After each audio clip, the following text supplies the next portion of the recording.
There's something about human beings that I've always found very fascinating. We buy things we don't need. A 20 lakh rupee car gets you to work. So does a 2 crore rupee car.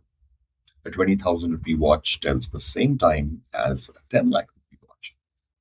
So a perfectly good smartphone can last for 5 years, yet millions of us want a new one almost every other day. And here's even a stranger one. Sometimes we deliberately pay more for a product that does less. Why? After spending 25 years in retail, I don't think the answer is simply marketing. I think it tells us something much more interesting about human beings. Now, I want to know the answer, which is so intriguing. I'm fascinated by Formula One, and Ferrari is a great, interesting company to think about because if transportation were the only purpose of a car, Ferrari makes absolutely no sense.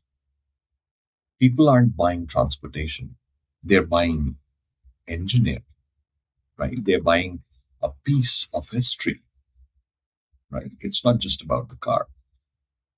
If they love racing, they associate with racing, and the scarcity of the product is even more exciting. Somebody wants a piece of Italian culture, somebody is looking for high performance, somebody is looking for status, or just about belonging to the mythology of Ferrari. And here's the fascinating part: most Ferrari owners will never remotely approach the performance limits of the car. Yet, performance matters enormously. Why? Because performance has become the meaning. The capability of the machine becomes part of the story, and the owner tells about himself. Here's another irrational product: a mechanical watch. A mechanical watch can cost enormous amounts of money. Meanwhile, an inexpensive quartz watch can keep excellent time. Your phone can also synchronize automatically. So, why does mechanical watchmaking even survive? The answer lies in craftsmanship, not just craftsmanship, it's the heritage, the even the engineering, the rarity of the product. And then comes the topic of the taste and the status associated with mechanical watches. Even achievement is associated with mechanical watches. We are clearly not buying timekeeping anymore. That's because products perform two types of jobs. The first is obvious: what does it do for me in terms of work? The second is invisible: what does owning this mean to me? Now, another great example. So you have Strava or an Apple Watch, or in case of Whoop, imagine this: someone running alone at 6 a.m. Nobody, nobody's watching. Then why people record it? Why do we need to record it? Performance measurement is part of the answer because we are measuring performance using these devices. But there's another layer to it, which simply says, I am a runner. Identity can exist even when nobody else sees the product. This is crucial because it prevents the argument from becoming too simplistic. People buy expensive products to show off. Sometimes, yeah, they do, but not every time. Sometimes the audience is us, ourselves. Perhaps consumption isn't only about communication to other people. Sometimes it's communication with ourselves. And that's a much deeper insight. Okay, now think about somebody wearing a racing team's merchandise. The shirt isn't particularly important. What is important is the tribe. Sports exposes something very fundamental about human beings, and this is very interesting.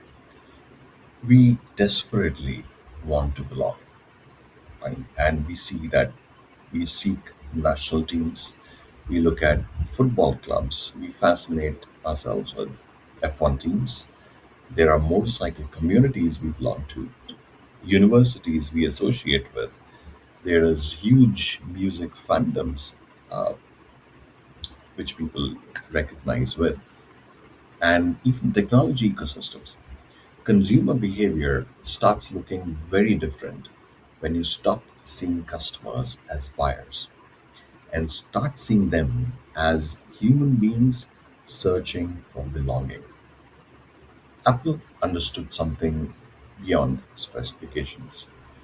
The computer does represent a lot of other things like creativity, individuality, taste, simplicity, even rebellion against convention.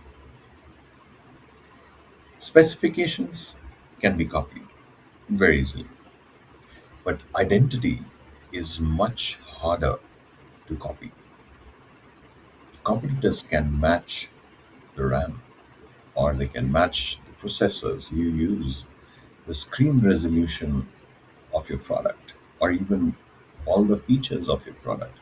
But replicating decades of accumulated cultural meaning is much harder. And this creates a contradiction I've been thinking about for some time. Many spiritual traditions essentially ask us to examine our attachment to the external self. Right? Yet, modern consumer culture constantly gives us objects with which to construct that self. So, what are these things? These are your cars, your phones, your homes or villas and penthouses, your clothes and brands. Your job title is another one. You watch or the watches that you own, your Instagram profile, or the brands you buy, right? All this, if you removed everything you own, who would you be?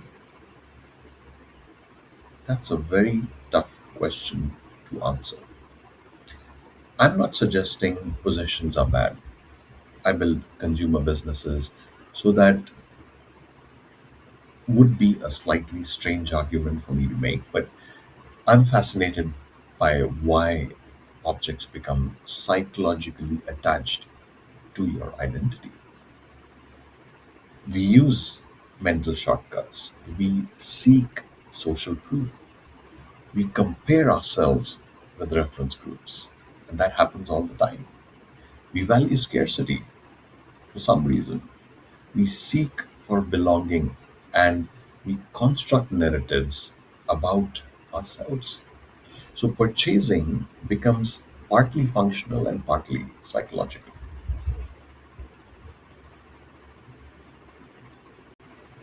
After watching consumers for more than 2 decades, I've been increasingly coming to one conclusion.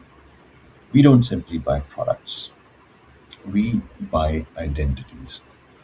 And this matters enormously if you're building a consumer company. So a man could say, "What can I sell?" while a few others will ask, "What problem can I solve for others?" But perhaps a rare few will ask this critical question, which is, who does my customer become when they choose us?